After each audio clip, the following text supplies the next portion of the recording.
시의 제목에 소재가 나오잖아요. 그러면 소재의 상징적인 의미를 생각하면서 읽으셔야 돼요. 그 다음에 시 속에서 말하는 사람을 누구라고 하죠? 화자가 어떤 상황에서 어떠한 정서를 드러내고 있느냐 그걸 생각하면서 한번 읽어보도록 하겠습니다. 제목은 그 복숭아나무 곁으로. 여러분 그런데요. 복숭아나무 앞에 지금 뭐가 붙었어?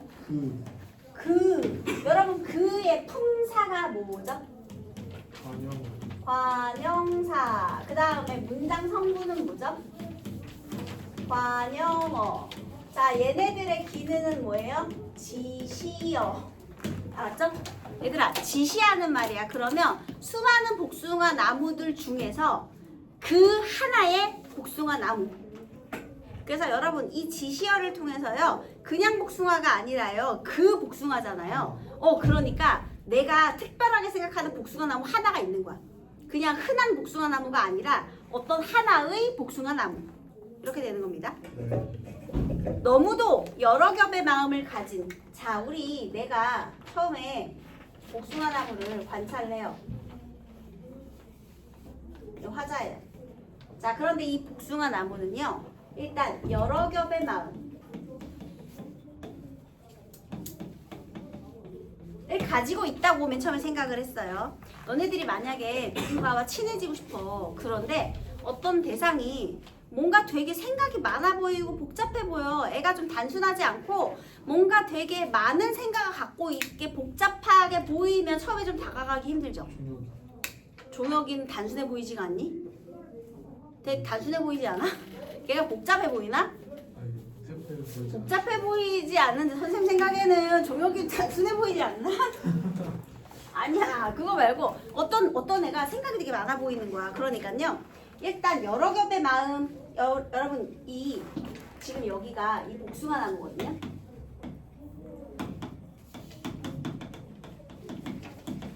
이 복숭아 나무를요. 우리가 어떤 타인이라고 한번 생각해 볼게요. 그러면 이 복숭아 나무는 자 일단 여러 겹의 마음을 가지고 있대요.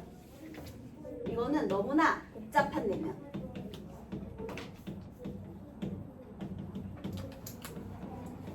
를 가지고 있다. 이렇게 내가 생각을 한 거예요. 그래서 그 복숭아 나무 곁으로 나는 왜인지 가까이 가고 싶지 않았습니다. 자, 그 다음에 얘가 설명을 하는데요. 이렇게 어쨌습니다. 종결어비를 반복해서 운율을 형성하며 하고 있고요. 그 다음에 여러분 비읍니자는 상대 높임의 종결어비거든요. 상대 높임이라는 건 듣는 사람이 있으니까 높여준다는 거야. 근데 지금 여기서 듣는 사람이 우리죠. 그러면 마치 자신의 감정을 독자에게 말하고 고백해 주듯이 그렇게 느껴져요. 그래서 자신의 이 복숭아 나무에 대한 자기의 속마음을 고백하는 고백체. 그 다음에 친근함 이런 마음을 들게 합니다. 고백체예요. 자, 그 다음 또 하나 흰 꽃과 분홍꽃을 나란히 피우고 서 있는 그 나무는 지금 이 나무는 무엇으로 이루어졌다? 흰 꽃과 분홍꽃을 가지고 있대요. 그래서 이것을 나란히 피우고 서 있는 그 나무는 아마 사람이 앉지 못할 그늘을 가졌을 거라고. 자, 그래서 얘는 사람이 앉지 못할 그늘을 가졌을 것이라고 나는 멀리로만 지나쳤을 뿐입니다. 자, 그래서 처음에는요. 멀리로만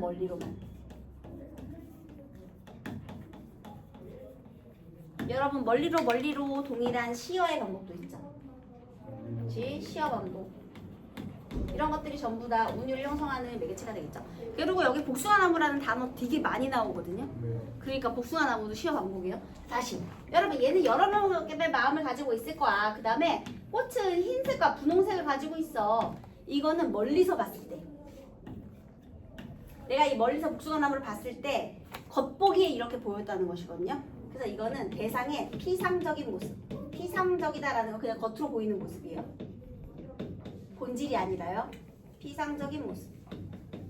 그 다음 사람이 앉지 못할 그늘. 보통 얘들아 그늘은 어떤 의미를 가지고 있지? 저도 그늘은? 부정적인. 아니 나무들인데? 인정. 보통은 휴식, 안식처 이런 거잖아. 네. 그런데 사람이 앉지 못할 그늘이라 그랬으니까 얘와 내가 만약에 친해진다면 내가 얘를 통해서 안식과 휴식을 얻을 수 있을까 없을까? 없을 거야 라고 생각을 했다는 거죠. 그러니까 얘는 나에게 편안함을 주지 못할 거야. 이거는 대상에 대해 가졌던 편견이에요. 쟤는 그늘도 없을 거야. 아, 그늘이 있긴 있지. 그런데 그 그늘은 편안하지 않을 거야. 불편한 거지. 그래서 그렇게 생각을 했대요. 자, 지금 여기까지는요, 멀리서 지나치면서 내가 생각했던 모습들이죠. 자, 이거는요, 이럴 거야. 내가 멀리서 이 복숭아 나무를 지나치며 생각했던 것이에요. 그래서 이게 바로 뭐냐? 대상에 대한 선입견, 편견, 이 내용이 되겠습니다. 이런 내용이 있을 거야. 아, 쟤는 뭔가 불편해 보여. 쟤는 왜 이렇게 생각이 많아 보이지? 아, 뭐가 복잡해갖고 쟤랑 친해지면 나도 어지러울 것 같아. 이런 생각을 했다는 거죠. 흰 꽃과 분홍 꽃 사이에 수천의 빛깔이 있다는 것을 나는 그 나무를 보고 멀리서 알았습니다. 자, 그런데요, 아직도 멀리 있거든요. 그런데요, 지금 내가 시간이 조금 흘렀어요. 그런데 사실은 흰 꽃과 분홍 꽃 말고 무슨 색깔이 있대? 수천의 빛깔.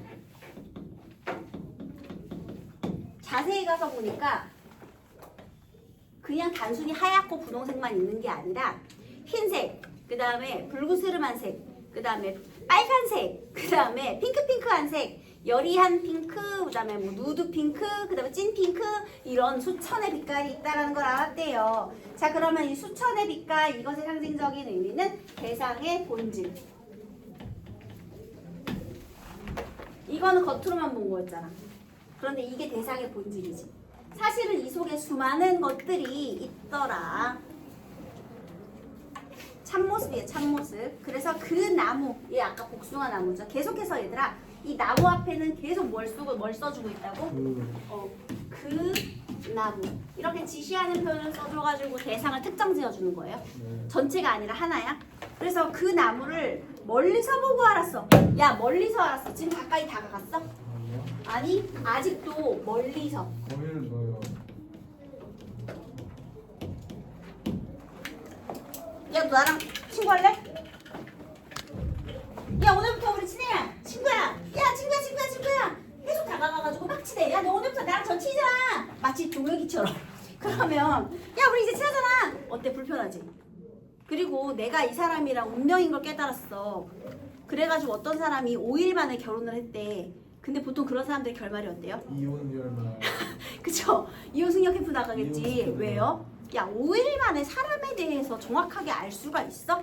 내가 그 사람과 아무리 운명이라 그래도 최소한 4개월은 봐야 돼요, 여러분. 시간이 필요해. 대상에 대해서 알아가는 시간, 그리고 노력. 다시. 우리 첫사랑에 뭐가 중요했죠? 노력이 중요했잖아요. 그런데 여기도 보세요. 아직 멀리 있어, 얘들아. 그런데 어떻게 한 거냐면, 자, 시간이 흐르면서 깨닫게 된 거야. 얘가 시간이 경과하면서, 그리고 나의 플러스 노력, 대상을 이해하려는 노력, 이것이 합쳐진 결과 드디어 깨닫게 된 거야. 아, 걔는 흰색이랑 분홍색뿐만 아니라 수천의 빛깔을 지닌 나무였구나. 또 피우고 싶은 꽃빛이 너무 많았구나. 우리 아까는 여러 겹의 마음이었잖아요. 이거는 복잡한 내면이고 알 수 없었거든요. 그런데 그 마음을 이해하게 된 거야. 그 마음의 내용이 뭐야? 피우고 싶은 꽃빛이 많아.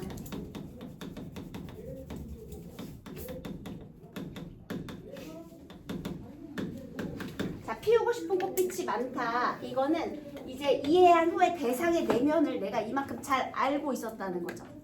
그래서 복숭아 나무가, 그러니까 이게 그 내면, 이해하고 난 후에 복숭아 나무의 꿈과 뭐 이런 소망, 이런 것들에 대해서 이해하게 되었다는 거죠.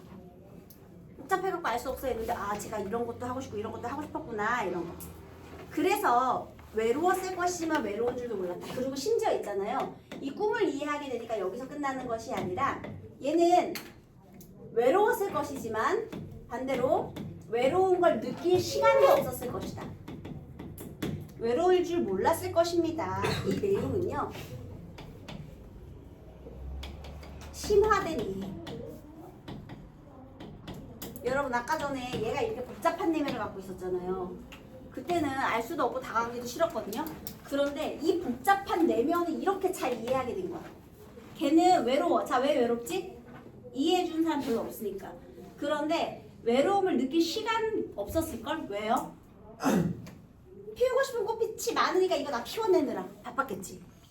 그러니까 예를 들면 얘 친구 중에 어떤 애가 되게 바빠 보여. 그래서 야 우리 뭐 해야 되는데 우리 같이 모여가지고 뭐 떡볶이 먹으러 가 마라탕 먹으러 가겠는데 너 이따 끝나고 시간 돼? 아 나 오늘 뭐가 있어서 야 나 오늘 뭐가 있어서 맨날 뭐 바쁜 척 하는 거야. 재수없어 뭐 이렇게 바쁜 척을 해. 쟤 이렇게 마음이 여러 개야. 복잡해. 쟤는 나랑 친해져도 난 쟤랑 불편할 것 같아. 이렇게 생각을 했는데 이제 하나씩 걔를 관찰하다 보니까 알게 된 거야. 아 걔는 취미생활 뭐가 하고 싶은 게 많아. 그래서 참여하고 있는 게 많아. 자기 진로를 위해서 뭐 공동교육과정도 들으러 가고 뭐 보건교육도 들으러 가고 봉사활동도 다니고 모두 하고 막 엄청 바쁜 애였던 거야. 그러면서 외로웠지만 외로울 걸 느꼈을 시간도 없었겠다라고 내가 대상에 대한 이해가 심화되었다. 이렇게 이해가 심화된 거예요. 이거 이해되셨나요? 이렇게 복잡한 내면을 이제 이해할 수 있게 된 거죠. 그리고 그 순간 나는 눈부셔 알았습니다. 그 순간 내가 이런 걸 깨닫는 순간 이거 깨달음이잖아요. 아직 멀리 있어요. 그때 나는 무슨 감정을 눈부셔. 이거는 깨달음의 감동이지. 걔가 그랬구나. 이렇게. 그래서 눈부시다라는 표현은 깨달음의 감동. 깨달음의 순간. 감동. 여러분 나 깨달은 순간 멀리 있어 가까이 있어?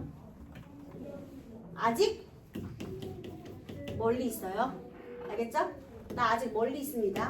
멀리서 관찰을 통해서 내가 깨달은 점들이에요. 그래서 피우고 싶은 꽃빛이 너무 많은 나무가 외로웠을 것이면 외로운 마음을 몰랐을 것입니다. 이 여러 겹의 마음을 읽는데 이거 참 오래 걸렸습니다.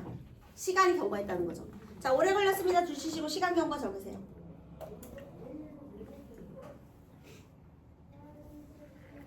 이게 제일 중요한 말이에요. 오래 걸렸다. 대상을 이해하려면 뭐가 필요해? 시간과 노력이 필요하다. 이게 이 글의 핵심이에요.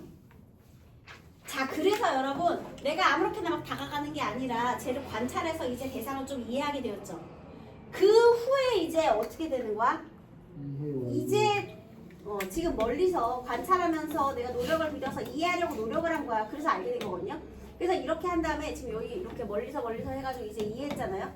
그 다음에 사실 이제 다가가는 거예요. 그래서 요게 이제 나무를 뭐 이렇게 있잖아요. 자, 그러면 흩어진 꽃잎들 어디 먼 데에 닿았을 무렵. 자, 여기서 내가 또 시간이 조금 흘러서요. 이제는 꽃잎들이 조금 떨어졌네요. 이렇게 시간이 경과한 거예요. 시간의 경과. 그 다음에 조금은 심심한 얼굴을 하고 있는 그 복숭아 나무 그늘에서. 쉬고 있고요. 자, 이번에는 이 그늘. 아까는 사람이 앉지 못할 그늘이라고 생각했는데 지금 이번에 얘 어때? 이 그늘에 같이 있죠. 다가갔어. 그치? 왜? 이젠 이해했으니까 친구가 된 거야. 이해해서. 자, 그래서 이 복숭아 나무 그늘에서 그러면 이 그늘은 어떤 그늘이에요? 대상과 함께하는 그늘이네. 가만히 들었습니다. 자, 둘이 같이 그 복숭아 나무와 화자가 드러나지 않는 화자가 이 그늘 속에 함께 있고요. 얘네들이 함께 무엇을 듣고 있어요? 저녁이 오는 소리.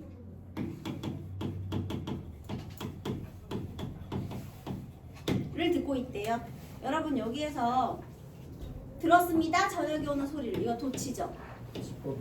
그러면 이 그늘 속에서 얘네가 저녁을 같이 느끼고 있는 거지. 네. 자, 여기서 저녁. 이것이 무슨 의미냐? 여러분 혹시 개와 늑대의 시간이란 말 들어본 적 있어요? 네. 개와 늑대의 시간은 인디언 언어래요. 개인지 늑대인지 구분이 안 되는 시간이래요. 언제일까? 전혀. 해질 무렵. 그때 경계가 불분명해지면서, 그러니까 어둠에 묻히기 직전에 경계가 불분명해지는 시간이잖아. 그래서 여러분, 요 저녁이라는 거는요, 이해와 교감의 시간. 경계가 있는 시간. 허물어지는 시간.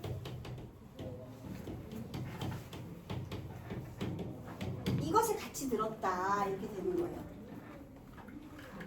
처음에는 사람이 앉지 못한 그늘이었는데요. 이제는 어때요? 서로 이해하면서 친해지는, 교감하는 그런 공간이네요. 그래서 결국에는 둘이 뭘 했다? 교감을 했다, 이런 의미가 되겠네요. 그늘 속에서. 도치법을 통해서 이런 내용을 강조하고 있네요. 그래서 여러분, 여기서 중요한 포인트는 공간의 이동에 따라 대상을 이해할 수 있게 되었다. 공간의 이동을 통해. 어때? 맞아? 네. 아니잖아. 네? 아, 네. 선생님이 아까 뭐라 그랬어? 멀리서 깨달았지. 네. 깨닫고 나서 다가갔다 그랬잖아요. 그러니까 공간의 변화를 통해 대상에 대한 깨달음을 좀 이렇게 하면 안 돼. 내가 깨달은 순간은 언제야? 멀리서. 그러면 어떻게, 무엇을 통해 깨달은 거야? 수천개. 시간과 노력을 통해서. 멀리서 깨닫고 그리고 다가간 거야. 깨달은 후에. 알겠죠? 이게 제일 중요합니다. 처음에 거리감을 느꼈는데요. 복숭아나무의 진정하고 복잡한 내면을 이해하려는 나의 노력이 있었어요. 그래서 진정으로 이해를 한 다음 서로 교감하게 되었다. 이렇게 되는 겁니다. 자, 그 다음 여기서 어쨌든 타인의 내면, 그걸 복숭아나무에 빗대었잖아요. 그럼 대상의 무슨 법? 의인법이 있죠? 대상의 의인화. 내면을 가지고 있으니까요. 그래서 복숭아나무 되게 복잡해 보였는데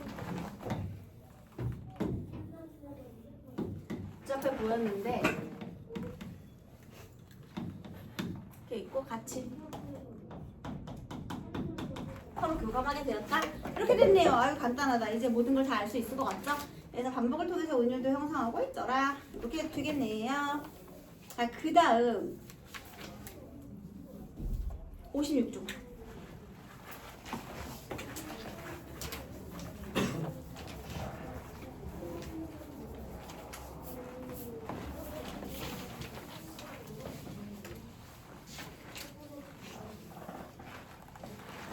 김소월의 산유화. 김소월 하니까 뭐가 떠올라요? 뭐더라? 전통의 계승. 자, 어떻게 전통의 계승일까요? 내용면에서는 한해 정서, 그 다음에 형식면에서는 한국. 한해 정서와 사은고. 사문고의 미유주 율격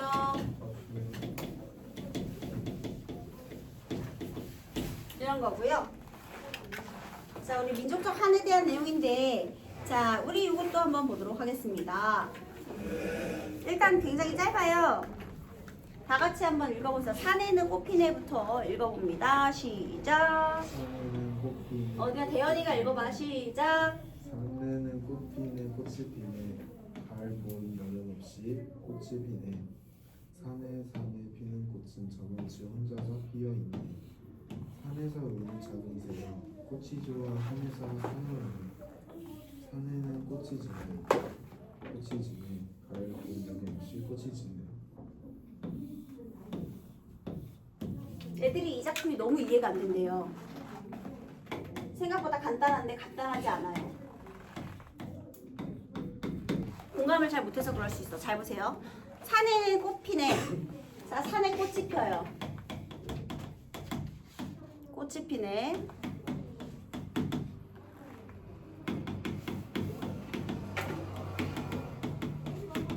갈봄 여름 없이 가을 꽃이 피네. 자, 여기서 잠깐 여기 처음에 나왔던 부분 맨 마지막에 비슷하죠? 네. 산에는 꽃이 지네. 꽃이 지네. 갈봄 여름 없이 꽃이 지네. 일단 구성면에서 어때요? 똑같아. 비슷해요. 수미상관이다. 그치? 변형된 수미상관. 그런데 처음에는 피네로 시작해서 뭘로 끝났어요? 진해. 피고 지는 걸로 끝났네. 그래서 뭔가 순환의 구조. 피고 그 다음에 다시 또 지고. 계절의 순환, 그쵸? 그 다음에 또 피었다가 졌으니까요. 뭐 다시 피는 걸 기대한다 그런 건 아니에요, 얘들아. 그냥 계절의 변화.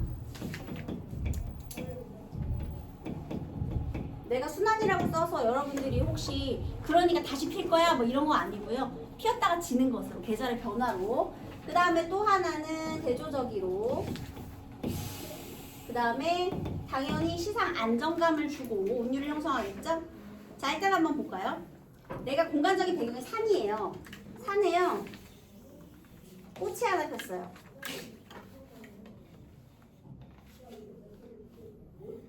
산에 있는 꽃이 가을, 봄, 여름 없이 꽃이 펴요. 그런데 여러분 여기 보세요. 가을, 봄, 여름. 가을. 이거 가을인데 가을이라고 했지. 네. 가을, 봄, 여름 하지 않고 가을, 봄, 여름 하면 발음이 좀 더 부드러워지죠. 이름. 네, 그래서 이런 거를요. 우리 좀 이렇게 부드러운 발음을 하기 위해서 이렇게 했다. 그래서 운율, 리듬감을 강조하게 되고요. 그 다음에 가을, 봄, 여름 순서 어때? 근데 봄, 여름, 가을이 아니라 가을을 먼저 준 봄, 여름이지. 네. 일부러 이렇게 한 거야. 계절의 순환을 의미하기 위해서. 순서가 가을, 그리고 다시 또 해가 넘어갔잖아. 봄, 여름. 가을, 봄, 여름 없이 꽃이 피네. 그 다음에 여기 맨 마지막에 피네, 피네, 피네. 또 여기 종결어미 반복이 있네요. 네. 온유를 형성하죠. 또 하나는요.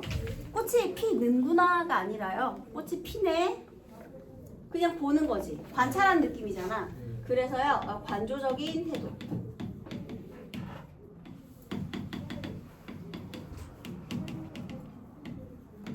꽃이 피는구나가 아니라 꽃이 피었구나도 아니고요. 꽃이 피어라 이런 것도 아니고요. 그냥 꽃이 피네. 이렇게 전에 들은 얘기하듯이 꽃이 피네.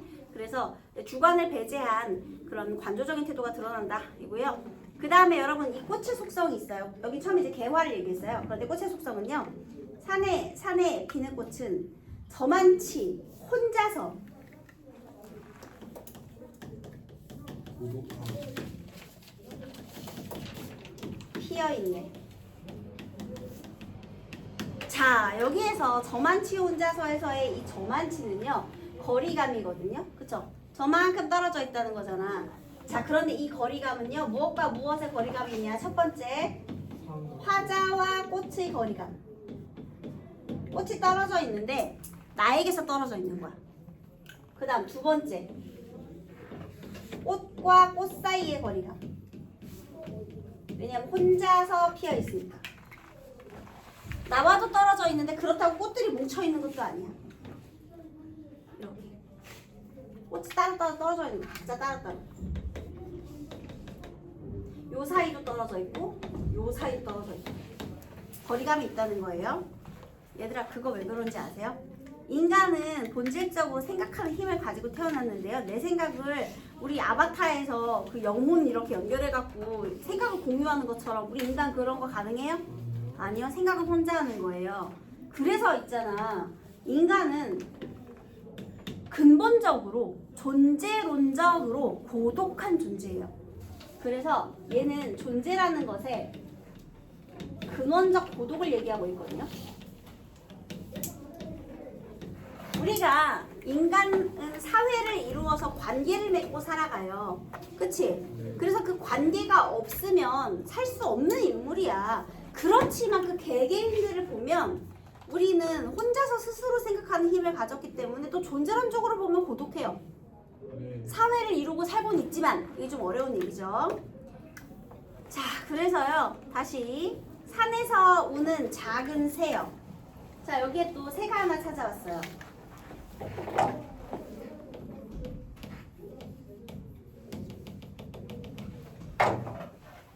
감정이 네. 그런데 꽃이 좋아. 산에서 산대요. 그런데 얘는 산에서 울고 있는 작은 새예요. 자, 얘네 있잖아요. 이 작은 새는요. 산이 좋아요. 그리고 꽃이 좋아요. 내가 꽃이 좋지만 다가갈 수 없죠. 왜냐면 꽃은 저만 혼자서 있으니까. 그래서 꽃이 좋아서 산에 살고 있지만 이 새는 물어요. 다가갈 수 없으니까. 그럼에도 불구하고 꽃이 좋아요. 그래서 여러분 이게 바로 또 근원적인 고독을 얘기하는 거야. 선생님이 아까 그랬잖아. 사람들은 관계를 맺고 살아가지만 결국은 혼자라고. 그래서 요거 화자의 감정이 이입된 대상. 우리 모두는 바로 이런 새 같은 존재다라고 볼 수가 있겠죠.